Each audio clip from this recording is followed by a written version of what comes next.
drawn to an inaccurate and highly sensational report aired on Citizen TV on Sunday, 18th April 2021, under the title Siraha Itahani and Guns Garol in the 7 p.m. and 9 p.m. news. We note with dismay that no effort whatsoever was made to reach out to the National Police or any government official in the security sector for the right of reply, to provide clarity or appraise the matter in proper context.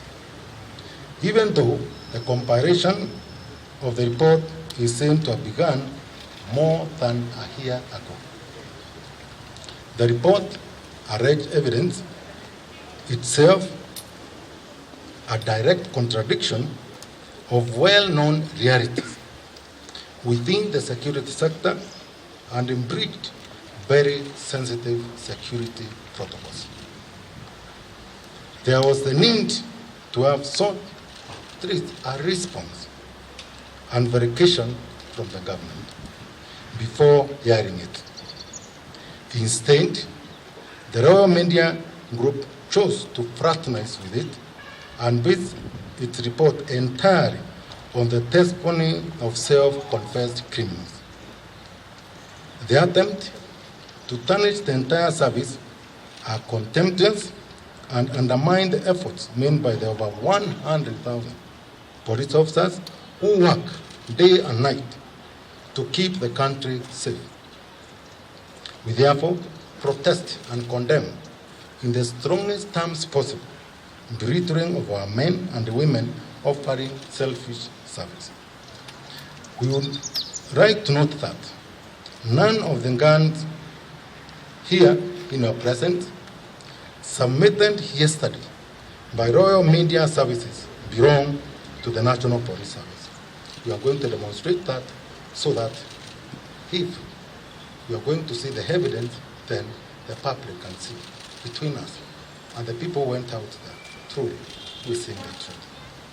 We can credibly account for each and every firearm held by our officers over the said period, when they are said to have been given out by the police officers. All National Police Service guns are serialized in a particular manner, and our Chief Hamara, who is present here with me, and as an expert you are going to hear from him, and the ballistic expert, who will equally give you an insight of the scientific science characteristic of knowing a firearm from where and issued from where. We'll give more details shortly. Indeed, the National Police Service has never stopped a pistol which was presented having been given by the police officers, which is there in your present, in the history of the National Police Service. We have never stopped to charge a firearm. Myself, for over 28 years service, from the time I was put as a recruit constable, I've never seen charge a pistol. I started like a recruit constable to now at the DCI. I've never seen charge a pistol as an issue of our police. Anyway, we also perplex equally the reason why the Royal Media Service is sought to break the law and hold dangerous weapons for more than a year without alerting the police. The penal code prohibits this in section 89 and provides sanctions that can be visited on any person who contravenes that section of the law. During the subject period, journalists from the Royal Media Services have frequently interacted with the senior security officials, including the Inspector General of the National Police Service, but have never raised this matter. I wish it was.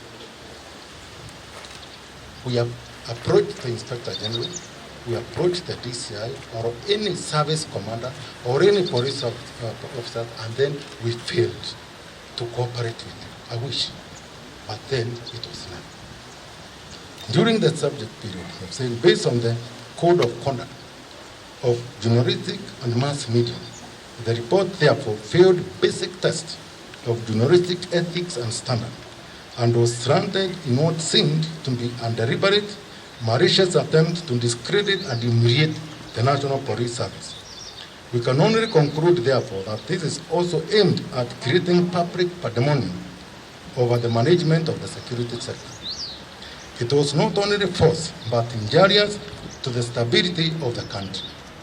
The reporting, therefore, amounts to abuse of media freedom as stipulated in the Constitution and the Media Act of Kenya 2013. The unprecedented reforms in the National Police Service have provided zero tolerance approach to any malpractice as stipulated in the service standing orders, including all manner of malpractice, including corruption and all that. They have also promoted transparency, responsibility, and accountability to citizens, and accountability to every police kit that is provided to us. We shall demonstrate to you a firm nature of accountability. That is one of the most guarded tool of duty that ever a police officer. And from the training, and for some of you who have visited during training in our various training colleges in the city, you may see the training of a fire, how it is undertaken. They have also promoted transparent responsibility as I've demonstrated, and I can say the timing and manner of the report, therefore, appears to be an attempt to create tension and disharmony between the police and civilians. The Inspector General, in consultation with the National Police Service Commission, has never hesitated to take stand and immediate action against any officers found violating the National Police Service standing orders. Further, if the media house were hesitant to approach the National Police Service on this matter, it could have at least approached Internal Affairs Unit, which is fairly independent. Then, if it's not Internal Affairs Unit, then the Independent Police Oversight Authority, which is absolutely independent and at liberty to investigate any malpractice as far as the police criminality is concerned. That's where we have failed to take action. All these two agencies have anonymous reporting and information system, where once you give the information, nobody who can know who gave the information for purposes of protection and confidentiality. None of these avenues, which were utilized by the reporters who went to investigate and heard this story. The allegation made in this report are extremely serious. Extremely serious. It is also apparent that crimes relating to unlawful possession of firearms may have been committed in the context of this report. In this regard, and pursuant to the provision granted by Section 52 of the National Police Service Act, we shall be asking the editorial director, Director Strategy and Innovation, and other relevant reporters of the Royal Media Service to at least come and give us more insight to this report in pursuit of the criminals who have been harboring these weapons here. We have no idea what atrocities these weapons could have committed. For the entire period which they have been kept there, today we could have been giving a story that this is exactly these weapons could have committed. First of all, is to thank Royal Media Service because they have committed themselves in a letter which they surrendered the weapons and the uniforms which were gathered to us here. And if you see this letter, the entire story was that the police were behind this and the ones who gave out the weapons and the uniform. We were the accused, the police. We are the ones who are the owners of this. We are the ones who give them to criminals. If you look at this letter of surrender, it shows 8 items. But if you see like AK-47, surely,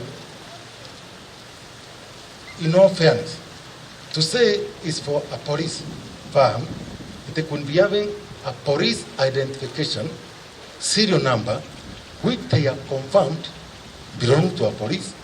And even if it was deleted, we could be seeing not only the direction of the serial number, but the direction of the police identification. The expert is here, I'm going to show you, neither even the pistol, which actually I've said, I've seen it today in my lifetime. This is the first time I'm seeing that kind of a pistol. And then, again, why I thank the royal media, they have said we remain available to answer any questions that you may have on this matter. Thank you so much. Because now we shall be seeking your assistance so that we can go to the bottom of this matter. And one thing which I may say before now I come and ask the expert really to demonstrate to you. We are the National Police Service, members of the fourth district, to be sincere. At any given time, I don't know when I was ever approached, the Inspector General was ever approached for us to collaborate in this kind of operation. This was a fantastic job, fantastic. I only actually say, God forbid, when they went around there to risk, which is I appreciate. What about the risk if these people could have turned against them? You have no idea about criminals. They're only driving by that price, the stipend behind the motivation. If it could have turned tragic, how could we have accounted to a brother or sister in the event it just happened wherever it was happening? Because we are around by the road. We have sat with you people many times saying how we can collaborate. Then if we could say we came to seek collaboration on this operation and refused, at least even now I will not be standing in your presence here because I will be full of shame. And we have done so many operations with the media. You are the voice of the voiceless. You are the eyes of those who cannot, even if they say they can't, they say they saw. You are the people we depend on. We always were encouraging. Let us, for the security and safety of this country, it's in our hands. There is no day we have said that we have the upper hand. No. The other day when I was telling you, your pen and notebook is mightier than these weapons you will find same here. We never refuse to be embedded in any operation that you have. For us, for almost all the operations, most of them which we do, we always call you on board. Please, let's go there. We even have hammered you, bulletproof, hammered headgear, and all that. We put you in our aircraft, put you in our vehicle, and we go for the operation. This could be a fantastic operation if at least you put us on board. Fantastic. We wouldn't be celebrating around because up to now we have no idea the crime these weapons could have committed. This is what we could be celebrating as fantastic journals, of which we really encourage. If another come, please come to us. We have the OCSs are down there, officers from the DCI, the senior officers, we are there for you. If we return you back, then you have other means to do things because you have to account to the public. So, for now, I want to say about the uniform before I come to the weapons. First of all, is to acknowledge how many police officers have we arrested collaborating with the criminals. We shall be the last people to say that some band elements never collaborate with the criminals. Sure, we can't dare say that. All over the world, we have our own band habits. And we have demonstrated this. We have never taken a police officer who collaborates with a criminal, who gives firearms or hires them. We have never asked for a camera session in court. Even we alert you, we are going to be taking them to court. Please come and be with us. We want to expose them. And we have never hesitated. We share with you, our own police officer. If I can count how many cases, just the other day, even we have another case of Kiambu here, and another, there are so many cases which you can account for. You are my witnesses. Which commander can dare cover a police officer who gives a criminal a fire? Which commander? And we are going to be told how these things are accounted for. Which commander I shunned to brief in, because we are the ones who arrested them. We have our ballistic expert based in the DCI headquarters. We have our chief hammer, who is at police headquarters. They track these firearms in the morning and in the evening. Any missing firearm to us is a cause for attention for all of us. Danger is outside here. If we miss a single firearm, which we cannot account for a single time. So we have mechanism. And that's why we arrest the police officers, they are sacked, and then they are given the punishment which is due for them, other than the National Police Service and in court. We display them for you to see. So let me say about the uniform. We can't say that surely this uniform could not, because to date, when the story was given, and if I can say the statement of the reporter who did all this work, there is no one is actually stating that this uniform or that those firearms belong to the police. There is none. There is a statement here. There is nothing committing themselves that these belong to the police. The semblance and all that. We have seen how many criminals we arrest. Day in, day out. We are the people who cover. We are the people who come even to refer some things from. And we have seen even some of them stopping motor vehicles, going to rob people at night with the police uniform. There is nothing new there and we can't deny. But we trace them, arrest the concerned police officers, and then they get their due process in court and they are punished appropriately. But now when you just tell us you got them from the police, you can't assist us with that police.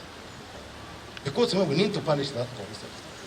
Then you say it's by the which evidence are you telling us? Other than sensationalizing the matter and making the national police to lose confidence